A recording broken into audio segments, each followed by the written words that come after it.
Aloha, I'm Patty Lee. And I'm Joe Abella. And up next, highlights from 2025, a year in review.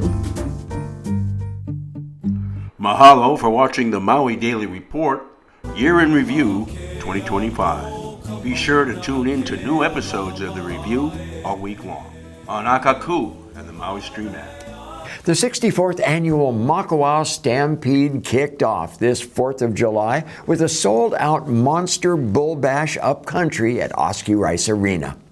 5,000 lucky fans got to witness the riding and roping, barrel racing, and mutton busting, and thousands more attended the weekend of festivities and fun, including the crowning of this year's champions. The 2025 4th of July Makawao Stampede winners have been announced. They include 11-year-old Luana Fitch winning the junior barrel competition. Ryan Wells won steer wrestling. Lucas Samaniego won bareback bronc riding, and Tai Kawai won bull riding. My favorite was the trio of Kanoa Avai Dixon, Oli Campos, and Makaike English, who won for wild cow milking. That was fun. Check Maui Now for all of the results, and for some amazing photographs of the rodeo, go to Matt Thayer's MauiPhotoMagazine.com. Maui County is preparing to defend itself amid a growing number of legal challenges involving former employees, environmental concerns, and even birds. The County Council voted today to settle a lawsuit over streetlights harming endangered seabirds. Last week, the Council approved $750,000 for outside legal counsel to handle multiple legal matters. These include claims from former staffers of Mayor Bisson and Mayor Victorino, allegations that county officials colluded with private developers to avoid coastal building regulations, the county's continued use of injection wells without a permit, and gender discrimination at the Maui Police Department. Wildfires can flare up in no time, especially in the high winds and dry conditions we currently find ourselves in. So far, power remains on, but Hawaiian Electric is letting everyone know that it will proactively shut off power if it has to, depending on weather conditions in fire-prone areas. Anyone who drives the Pali knows that for years the ocean has been rising and engulfed the Hanoa-Pi'ilani Highway. There has been a lot of talk, but the state has taken no action to deal with that reality. Now the reality is that serious erosion beneath a section of the road near milepost 14 in Olowalu is threatening to cut off access to West Maui entirely. The Hawaii Department of Transportation has declared it a traffic emergency zone. Concrete barriers along the route are no longer supported by solid ground, and crews are working to stabilize the highway. The big question is, can enough emergency repairs be made, and can the road be moved Mauka before a 250-foot stretch of the road falls into the sea? Hawaii consumers pay 3 times the national average for electricity. But you don't have to buy it from Hawaiian Electric anymore if you have another supplier. The 100-year monopoly is broken. Starting in 2027, a new law allows independent energy producers, like wind and solar farms, for instance, to pay a set fee to HECO to use their grid to deliver power to customers at lower cost. Getting Maui drivers to pay for parking has been on the drawing board for a long time. Up next, we have a segment produced in 2016 by community producer Bud Clifton with archive footage predicting the future of paid parking on Maui. Take a look. The construction on Lahaina's Front Street has begun, but it's had little effect on most of us. The road work is part of the Lahaina's Front Street restoration project and is taking place in the late night and early morning hours so as to cause as little disruption as possible. Why did Mayor Lingle spend $10 million to remove 40% of the parking in the Lahaina Business District? We used to have parking right here in the street, which was room for about sold 50 cars, and during the construction of Front Street, they took away 40% of the parking. Where are these people going to park the cars? It's just not right. I got to pay to park now. There's just nowhere to park your car anymore here on Front Street. And something's got to be done about it. No place to park here, really. I just went around and around and kept looking. It took me over, 40 minutes to find a parking space. Mayor Lingle presided over an aggressive program of parking enforcement and towing of automobiles. Shopkeepers were told they should park in the new pay parking lots. In the 8 years that followed, millions of state and county tax dollars were spent to remove street parking in local shopping districts. For example, in Paia Town, 100 parking stalls have been systematically removed. This curb was placed in the middle of the road, running all the way up to Patsy Mink Post Office. The U.S. Post Office is a federal facility, but now has pay parking. And efficient diagonal parking spaces were then removed and replaced with giant oversized parallel parking spaces. 2 efficient diagonal parking spaces become 1 parallel parking spot, a 50% reduction. Mayor Arakawa is working to improve the parking situation in Paia Town. For example, the Paia bypass is now open. West Coast Investors has turned the traditionally free parking lot behind Charlie's into a pay parking lot managed by Diamond Parking. Diamond Parking was ordered to pay $2.2 million in a class action lawsuit for imposing illegal fines on the public. The Maui Chamber of Commerce promotes privatizing municipal parking lots built with tax dollars and turning them over to pay parking operators. Former Mayor Charmaine Tavares contracted an urban planning consulting firm. My name is Andy Miller, so I manage 2 different downtown organizations in the mainland, one in Pennsylvania and then one in Kalamazoo, Michigan. 23 parking stalls have been removed from Market Street by placing cement embutments in the road. 50% of the parking was removed from Happy Valley Hardware Store. They have been in business for over 60 years. Here we see 2 efficient diagonal parking spaces removed and replaced with 1 parallel parking spot. If that cement slab was not there, the bus could safely take on passengers without bringing traffic to a complete halt. The removal of over 4 feet of roadway created a dangerous bottleneck, and this was used as an excuse to remove the diagonal parking. The effort to impose privatized pay parking seems to emanate from the design phase of these projects. During the 8-year term of Governor Linda Lingle, privatized pay parking has been implemented in state parks throughout the Hawaiian Islands. And the way the state code reads is that the chief of police can authorize a police officer or authorized officer. So there is wiggle room in the state code that says it doesn't necessarily have to be a sworn police officer. So profit-motivated employees of pay parking companies will replace uniformed police officers in our communities. There's a bank robber on the loose, and Maui police are seeking help in trying to find him. The heist occurred around 9:12 a.m. Saturday when the suspect, armed with a handgun, entered the Bank of Hawaii on South Kihei Road and demanded money. He then fled with an undisclosed amount of cash. The robber was last seen heading toward Ulaniu Road, described as 6 feet to 6 feet 2 inches tall, with a medium build. Anyone with information is asked to please call MPD at 808-244-6400. Sometimes good guys win in court. A case in point is Navahine versus Hawaii Department of Transportation, when 13 Hawaii youth sued the Department of Transportation for not addressing climate-harming emissions. The kids won, and as a result, a Hawaii Energy Security and Waste Reduction Plan has been released by DOT for public comment before July 27th. The county is telling 40 unhoused people at Amala Place to get out because on Thursday from 7 a.m. to 7 p.m., crews will be coming to clear out the area. The only problem is that, once again, the people have no place to go. 4 years ago, when this happened, the county got in legal trouble for destroying people's belongings. This time, the county says it will secure and store items left behind for 30 days. If not reclaimed by then, items will be donated, sold, or disposed of. Some houseless questioned why the county has not set up a safe parking program, as promised for years. At least that would allow people to sleep in their cars in a safe space overnight. Nobody has given the answer to the question of why it hasn't been created.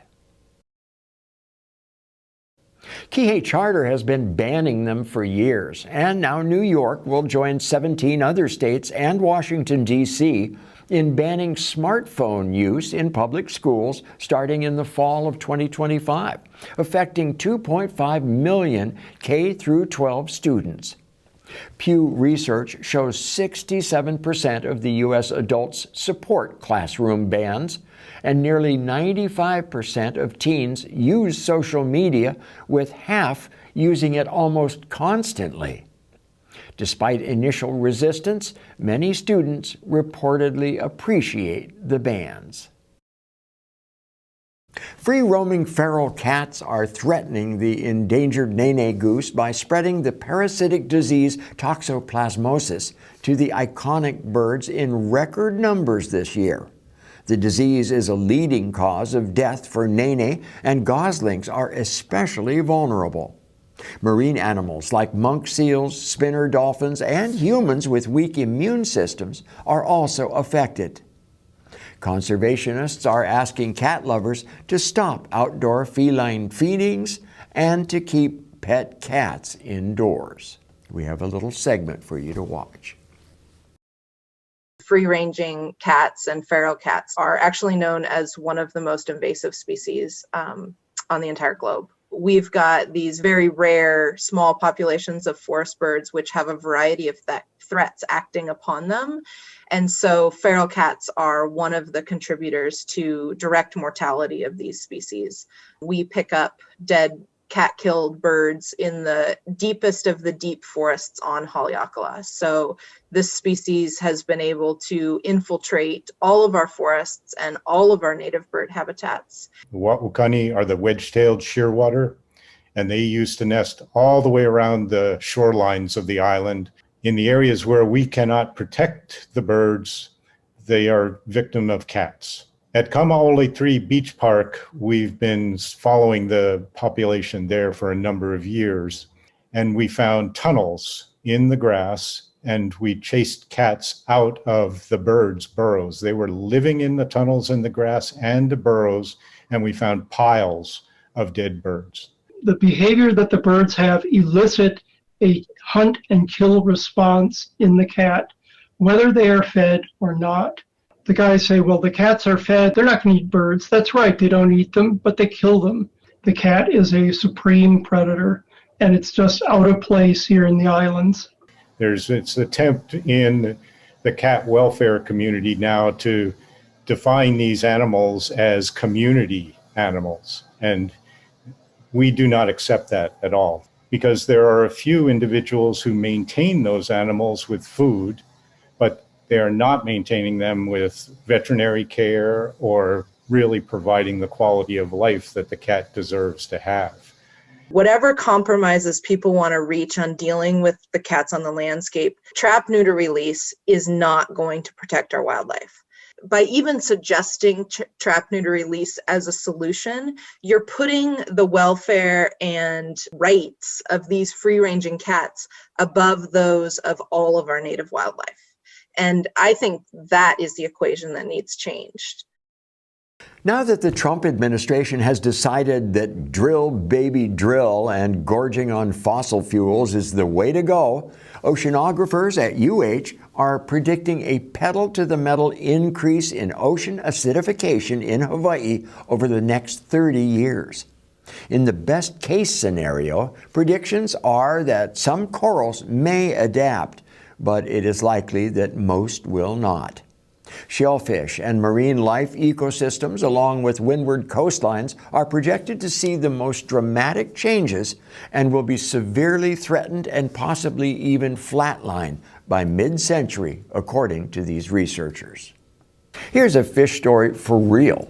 Yesterday, 2 massive killer whales, estimated to be more than 22 feet long, swam right up to a local fisherman's 16-foot boat off the Big Island. An orca sighting is pretty rare in Hawaii, and it made the fishermen pretty nervous. After all, they are the ocean's apex predator and can even kill and eat great white sharks. Experts speculate that the whales were just passing through on a longer journey. Did you know there is such a thing as illegal seafood? Well, there is. Fish like red snapper and ahi that are caught illegally or intentionally mislabeled as high-quality tuna from local fishermen, for instance, instead of cheap foreign tuna, previously frozen or gas-treated fish. Senators Brian Schatz and Ted Cruz have introduced the Illegal Red Snapper and Tuna Enforcement Act to reel in the culprits before the fish enters the United States market. There is one Hawaii resident that will never have to worry about housing, and that is billionaire Larry Ellison, who owns 98% of Lanai. Ellison, who is about to buy CBS and give it to his son David, has just passed Mark Zuckerberg, who owns a large chunk of land on Kauai, to become the world's second richest man with a net worth of $251 billion, up $60 billion in 2025, according to Bloomberg News.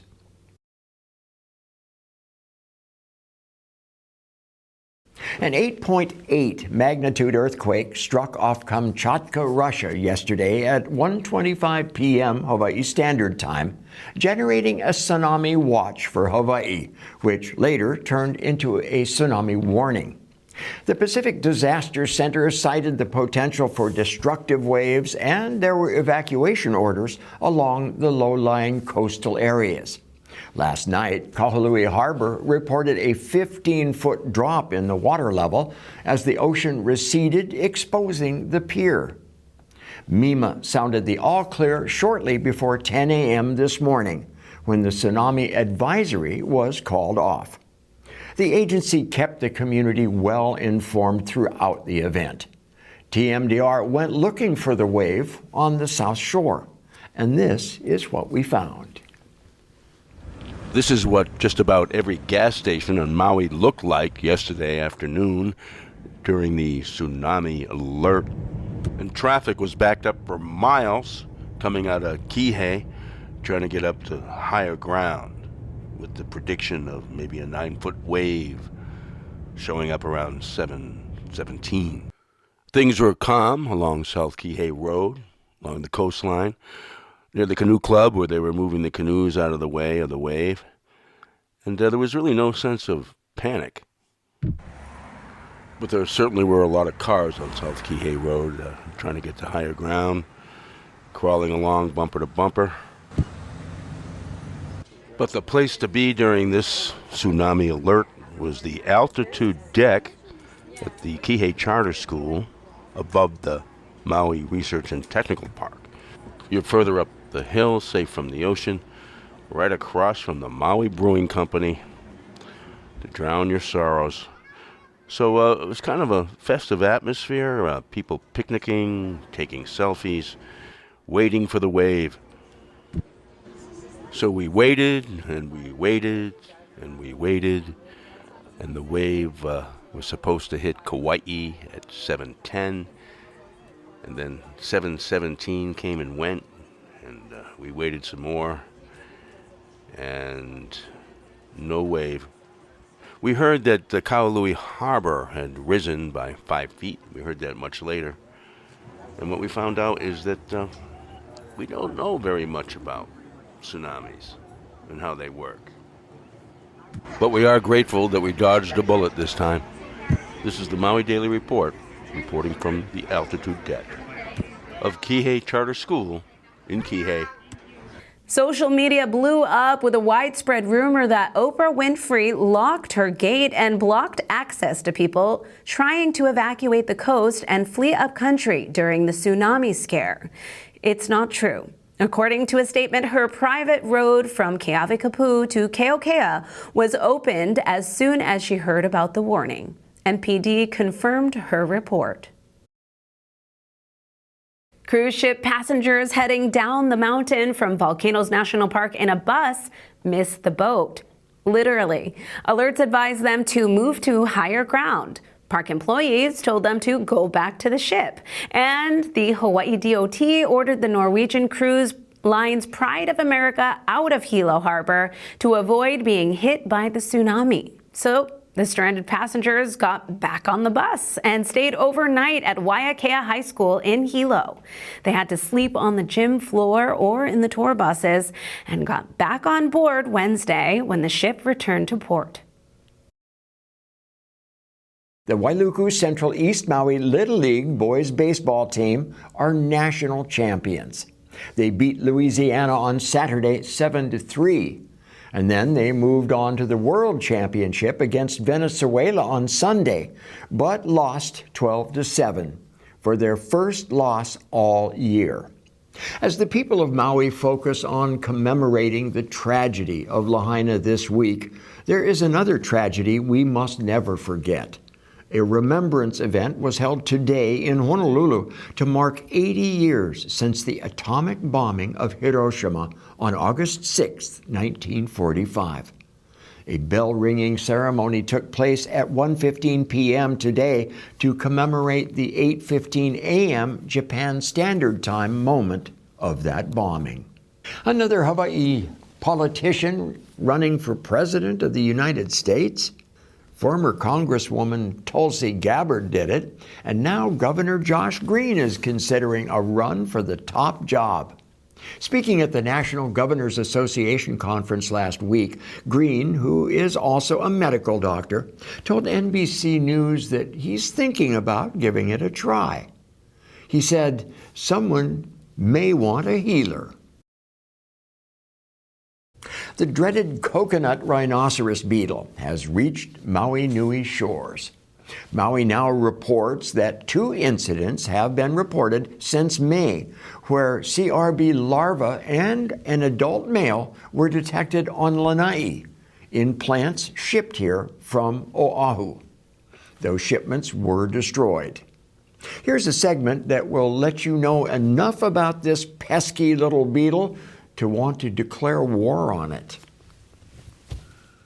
Another big pest that we're dealing with currently, this is the coconut rhinoceros beetle. So typically we say that he's about 2 inches big, so about the size of your thumb. Really, really big beetle. We've never had something that's like this before. And eventually the beetles can definitely kill trees. A good representation of that is in Guam, actually. So in Guam, they've had the beetle for about 10 years now, and they're going to lose about 50% of their trees. They're headed straight for the middle of the palm tree, and when they're doing that, they eat through some of the emerging fronds right in the middle. And so they eat through those emerging fronds, and when the frond comes out and spreads out, that's why it has these big, what we call V-cuts in them. The other thing that we'll see and look for are called boreholes. So it's about quarter to about $half size holes that go straight through the frond. And if you can imagine how tough, coconut fronds are, these beetles getting through that and making giant holes in them, they're really, really strong beetles. There's nothing else on the island that we know of that can do this kind of damage. So once you see those holes, it's like for sure coconut rhinoceros beetle. So generally they go after pretty much any type of palms. So some of our native and endemic lolu and fan palms are in danger because of this beetle. As well as date palms and royal palms. So this would be definitely an impact to our landscapes, obviously, Hawaiian landscaping. Coconuts, palms, but they're also going to go after a lot of agricultural crops eventually as well. So things like taro, sugarcane, pineapple, papaya, cacao. This is all things that we have here, of course. So it would be a very, very big agricultural pest as well. And then our native flora, because once again, we have some endemic and endangered species of, especially like the palms, the lolu palms and things like that. So this guy could potentially wipe them out. The paddle out at Hanako'o Beach last Friday morning was a heartfelt gathering of community as well. Not only celebrating those we lost, but being a grateful reminder for what we have and for what we are trying to do in the aftermath. Yeah, we're down here on Hanako'o Beach, here to honor and remember August 8th and what happened on that devastating day. Just shortly after the wildfires, people started to forget, and the focus wasn't here to help our people heal. And days like this are really that opportunity to just remember and keep that ball rolling for the recovery of our room and our plates. That's largely the purpose of doing something like this, a paddle out, an anniversary of that day. It's not to celebrate what happened, but it's to remember. It is nice to just come down here, see our community, come together, and not have to fight something or not have to show up for a testimony or for a protest or a meeting. It's just for us to come down and enjoy each other, use our community and be together. Most days are still a struggle, but any day that we can come together and just support one another is one of the good ones. And I know, with the anniversary today, the whole week leading up to it has felt kind of hard, like not even trying to think about it, but it just creeps up on you. So it's really good. If folks don't want to be alone, they can come down, see familiar faces, and just, everything that's being done for the community, for the island right now, this is all like out of our love for the community. It feels good to see all the friends and families that you haven't seen for a long time, yeah. Once everything happened in Lahaina, everybody got separated.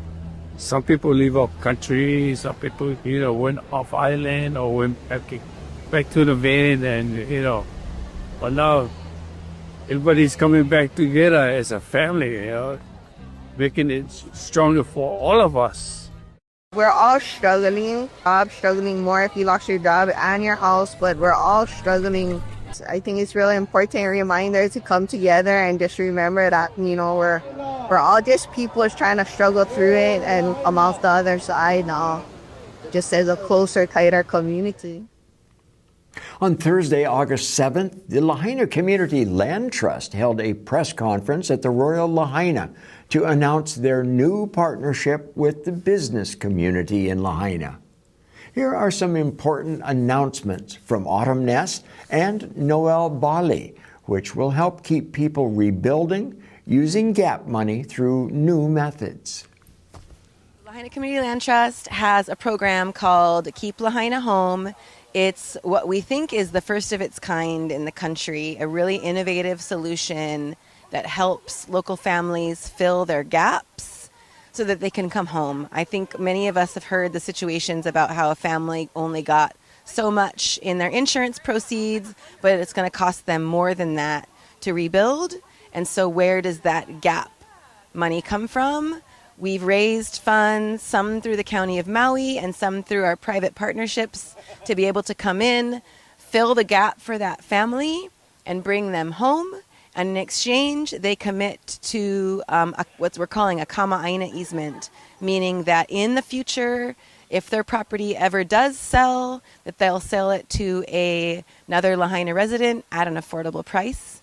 The program allows people to stay home, in place, keep title to their land, and also commit to generational stability for Lahaina. So Kolo'ehu feels so groundbreaking because for years we've spoken about regenerative tourism, where all the money made in Lahaina stays in Lahaina. And this is it. Businesses, while they also have suffered and endured the aftermath of August 8th, they have committed to share a fraction of their wealth made in our community back to our community. The 2023 upcountry wildfires burnt up some of the neighborhood, but the Kula Lodge was spared. It was a different story yesterday in the wee hours of the morning when the restaurant was engulfed in flames. It was built back in 1948 as a private home and a place to party by Hollywood stars like Katharine Hepburn, Frank Sinatra, and Spencer Tracy. The iconic restaurant, bar, kitchen, and dining room is severely damaged. But the rest of the property, including rental accommodations and the Kula Marketplace, are open for business. The cause of the fire is under investigation. Governor Green has signed the nation's first climate impact fee known as the Green Fee that increases the state's transient accommodations fee from 10.25% to 11%, with proceeds going to protect Hawaii's natural and cultural resources. Kihei Charter School, located up in the Maui Research and Tech Park in Kihei, arguably has the best rooftop view in all of Kihei. As a student, if you do come for the view, you will also get a top-notch education. On August 4th, the first day of the 2025-26 school year, Kihei Charter School celebrated its 25th year of educating Maui's youth with a unique philosophy that treats the community as a learning laboratory, working to prepare students for fulfilling, productive lives in the 21st century. Mahalo for watching the Maui Daily Report, Year in Review 2025. Be sure to tune in to new episodes of the review all week long on Akaku and the Maui Stream app.